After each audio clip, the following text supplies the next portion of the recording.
कि मेरे माताजी का किसी से संबंध है और पिताजी का किसी और से संबंध है, जिसके कारण आपस में उनकी लड़ाई होती रहती है। बहुत कलयुग का विचित्र समय हो रहा है।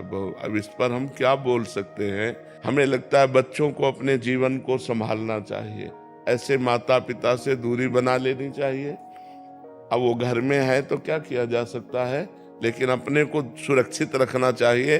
ज्यादा विरोध करने पर हिंसा के खेल होने लगते हैं। मेरे इसी कारण मैंने 2 बार मतलब काफी बार माता पिता पे हाथ उठा दिया। वही तो मतलब, हिंसात्मक प्रवृत्ति ना करे, चुपचाप शांत अपने जीवन को पाप में न डाल करके, उनके आचरणों की उपेक्षा करके अपने जीवन को बचाना चाहिए। आप ऐसे माता पिता का मन से त्याग कर दे, अगर सयाने हैं तो बाहर जाकर कमाइए, खाइए, अपनी जिंदगी जीजिए। ऐसे माता पिता के संग से दूर हटिए। जहां तुम्हारे अंदर क्रोध आता है, तुम्हारे अंदर हिंसा की भावना आती है, उसको त्याग कर दो, नहीं तो तुम्हारा जीवन बर्बाद हो जाएगा। मान लो तुमने माँ को मार दिया या पिता को मार दिया तो जेल तुम्हें होगी, जेल के भागी बनोगे, तो फायदा क्या हुआ, पूरा जीवन जेल भोगो। वो अपने आचरण जो कर रहे हैं करने दो, तुम अपने जीवन को संभालो, पढ़ो लिखो, मेहनत करो, नौकरी पेशा करो।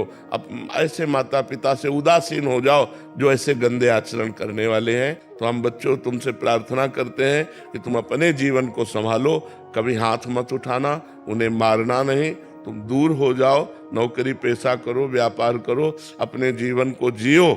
उनको मतलब मारना नहीं, कभी उनकी हिंसा मत करना, और वो तुम्हारे समझाने से समझेंगे नहीं। जैसे कहते हैं ना, बूढ़ा तोता राम राम नहीं बोलता। तो ऐसे ये जो लोग हैं, ये लोग सुधरने वाले नहीं हैं, क्योंकि तुम्हारे जैसे बेटे हो गए और फिर वो गंदे आचरण कर रहे हैं, वो सुधरने वाले नहीं हैं, ये सब नरक जाएंगे। इसलिए अपने को दूरी बना के रखो और भजन करो।